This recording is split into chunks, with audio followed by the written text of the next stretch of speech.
Could you imagine designing a website that you're getting paid big bucks for? You haven't done this before, you're making more money than ever before, but you do it in less time than ever before. See, the thing is, the amount of time it takes for you to design a beautiful website is not tied to the value of the site. And this is really easy to understand mentally, but it's really hard when you're starting out on this process to bring it to life in the work you do. So I am going to help you with that today to help you cut your design process from 20 hours to 4 hours. So in the video, we're going to start with the problem. We're going to start on the same foundation, know where we are so we know where we're going. From there, we're going to talk about the design process that I have mastered, that I have used, mastered so fancy, that I have used to help deliver projects quicker and faster. And then from there, some miscellaneous notes that you'll need to know. There will be timestamps throughout the video that you can use. Also, we have a ton of resources on our website that you can access as well that will help you walk through these checklists, these systems. So make sure you check the links down below. Okay, so the problem. If you are a freelancer and you are just starting out, or you've maybe been doing this for a few years and you feel you just take too much time on a website, really consider this. A challenge that may be coming up is that you are starting from scratch every time. Now, repetitive tasks, anytime it's a repeat task, you want to have a process in place to eliminate boring, to subtract, to automate as much as you can. If you're doing the same things over and over to start a website, well, do what you can to automate that. And that's what we're going to talk about in this video. But this is the deeper part of the problem. If you start from scratch, you have to make probably 1,000 decisions. And what if you could cut 1,000 decisions down to 500 decisions? But even more so, what if you could cut it down to 10 decisions? And the way you do that is you have systems so you're not recreating. This is the hardest part of creative work, is recreating from scratch every single time. So simple ways to have solutions for this. Have a design or a template you start with. We have one that we sell on our website. Have plugins that are ready to go so you don't have to recreate the wheel every time. Have wireframe designs ready to go. If somebody sends you content, they have 3 services and you need to put them on the website. Well, you already know mentally, I'm going to lay them out side by side with a little icon above each one or an image. If it's 4, I'm going to stack them on top of each other. So when you're in the client website, you're not recreating the wheel every time. When you make a homepage, you know it has 7 parts. The main banner image, below that some social proof, below that an about section, below that the services or the breakdown, below that some testimonials, and below that a call to action. Literally, I just did that off the top of my head. I haven't thought about that in months, and it just came out just like that. Footer, same thing, 4 columns across the page if they have more than 7 pages on their website. So these simple rules are things you create so you don't have to make these decisions every time. And so start with a system. Now, it is more work to build a system. Oh, not more work, but to build a system, it's so important because once you do it, you never have to do it again. And you can actually iterate on the system and it gets better and better every time. But yes, it will be more work. And that is just the bottom line. But what is more work today will be less work tomorrow. And I think what the core of this problem can be for some people is going to be a value issue. This is what I mean. It's hard to believe that as you charge more, you actually work less. That could be a challenge, a limiting belief, something like that you have to confront. And what I like to consider when I think about that, because it's not a healthy belief, what I like to think about when I consider that is this. There's a story of Picasso painting on a napkin in a cafe, or like drawing on a napkin, and there's a guy who comes up to him and says, "Hey, could I have that napkin?" And he says it's worth like $20,000 or some huge number.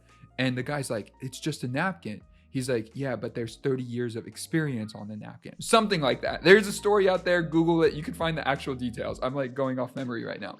But that is a great example of what's happening here. Second, think about a doctor who has never done surgery before versus a doctor who's done 10,000 surgeries before for a specific treatment. Would you rather go to the doctor who's done 0? They've done residency, they've passed, they've done all of that. So they've done some surgeries, but they're really at the beginning. Or would you rather go to the doctor who's done 10,000? likelihood is the doctor who's done 10,000 is going to charge a lot more.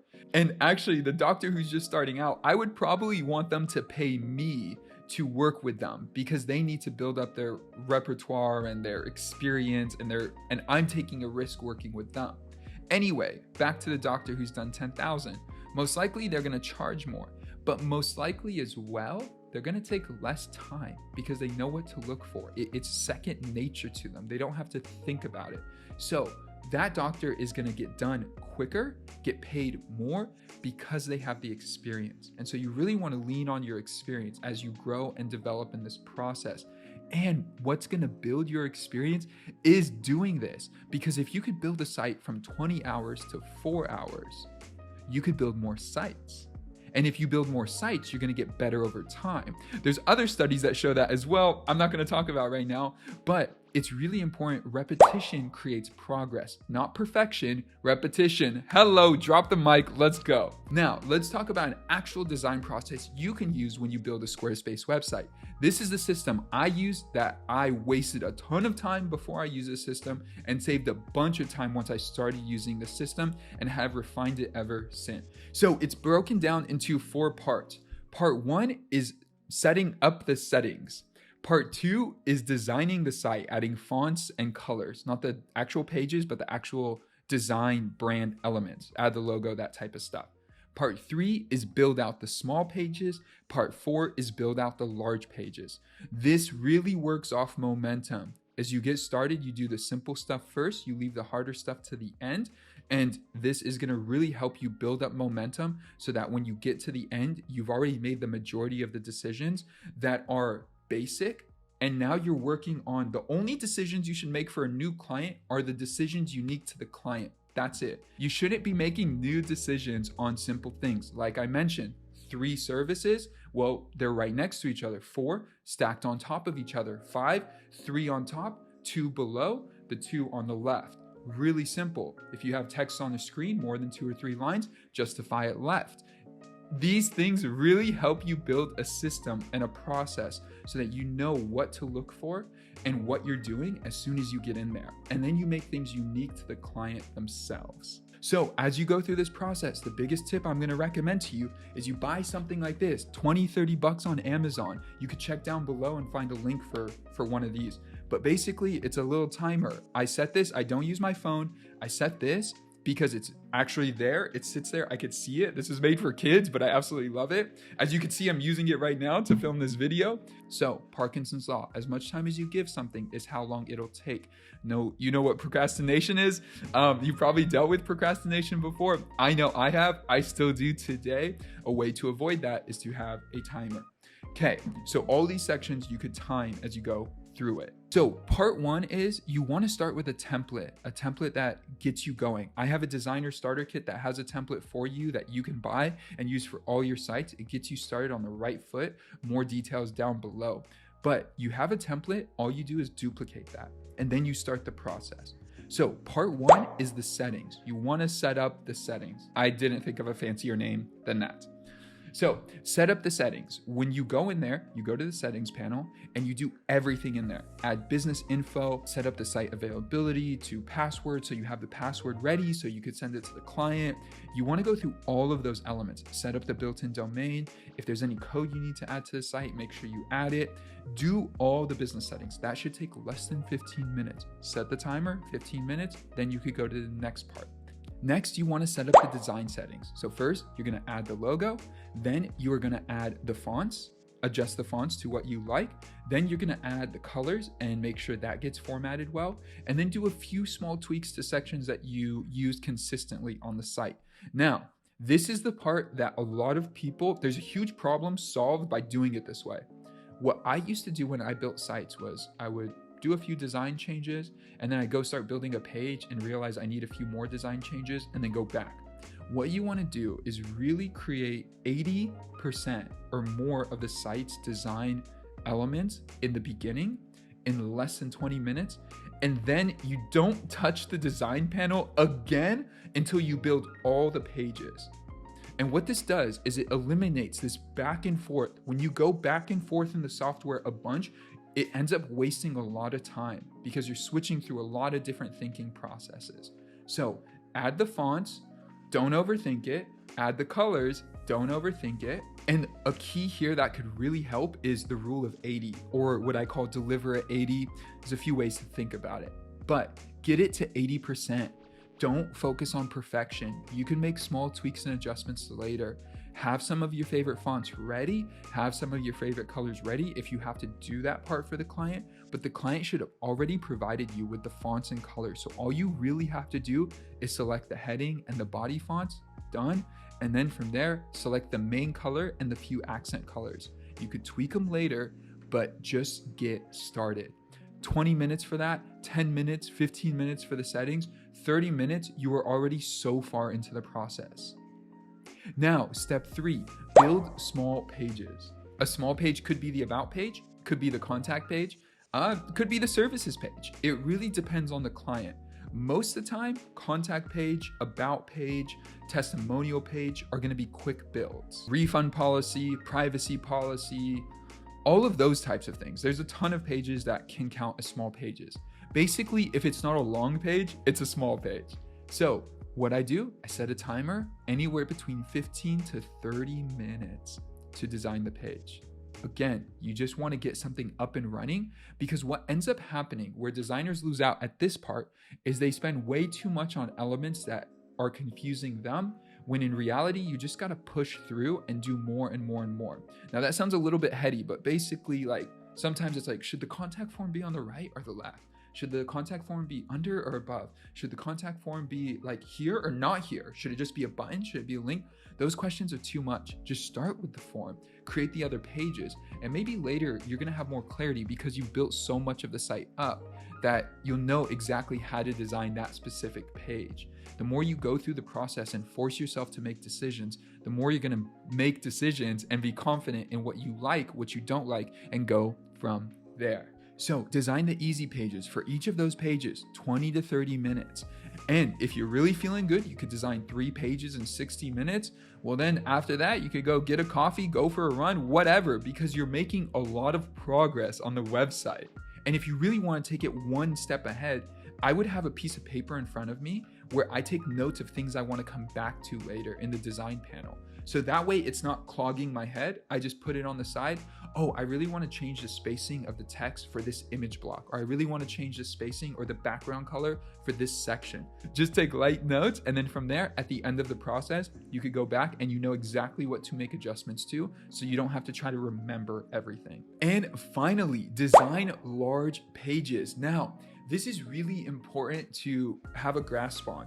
At this point of the process, you've made a lot of progress, so you have so much set up for you now.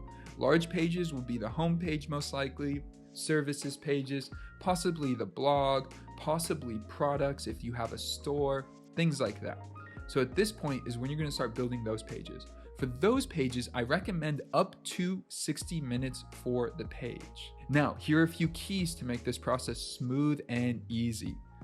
Like I mentioned before, you want to have wireframes ready. I go to a website, I bought this a long time ago, but I just go to a website called platforma.ws. It's run by a guy named Rand in Israel. Really good guy, really good in the Webflow space. But you could just go to the website and look at the wireframes and get ideas for how to lay out the content. You do not need to reinvent the wheel for every client, every website. Next, I've already mentioned deliver at 80. You want to just get the pages up to 80%. Don't get stuck on perfection. When you get stuck on perfection, you spend 17 hours on a footer that the client decides, I don't even want it. Do that later. Get really detailed later. You want to just put the key pieces of all of it on the table, and then from there you could start to fine tune. Next, use Parkinson's Law. Make sure you're using the timer. If you give yourself 60 minutes, use that 60 minutes. Know at the end of the 60 minutes, if the page is not done, it's not going to go live. Kind of like put that in your mind. Obviously you have to finish it, but like if you put that in your mind, it's a really good way to know like I need to get this done in a certain amount of time. And chiefly with this and the entire process, I could have maybe mentioned this at the beginning. You want to have all the content ready prior. If not, you're gonna struggle to really think about where to add content or add pages. I have a video with my starter kit. It's my questionnaire to the client, how I get all the content. So check that link down below. But you wanna make sure you get all the content from the client to begin. You do not wanna start with 60% of the content or 30% of the content. Make sure you have at least 80% of the content ready or have an understanding of what sections the client wants. They could adjust the text later. They could say, just put lorem ipsum in there, but you do want to make sure you have the majority ready. And that's it. Congrats. You have just finished the site. You can go back into the design panel, make a few adjustments as you like, but basically you got the site to 80%. And from there, you're going to know if there's anything missing or you need to make any adjustments from that point. And even if this process, come on, like, let's really think about this. Let's say this process cuts your design process from 20 hours to 10. Maybe you don't hit 4 hours, but maybe it goes down to 10. You have just doubled your income. Whatever rate you were charging before, you have just doubled it by halving the amount of time it takes to actually build the site, which in turn is going to make you a better designer because you'll do more projects. And as you do more projects, you're going to be able to do projects faster and the cycle just repeats. Boom. Okay, thank you for watching. If you have any questions, drop them down below. We publish content like this every single week, so really consider subscribing. If you found this valuable, a lot of the content we publish, you will find valuable. We review a lot of software, a lot of Squarespace stuff, and a lot of tech stuff to really help you save time so you can go live your best life, all right? If you got value from the video, hit the like button, and I will see you guys in the next video. Peace.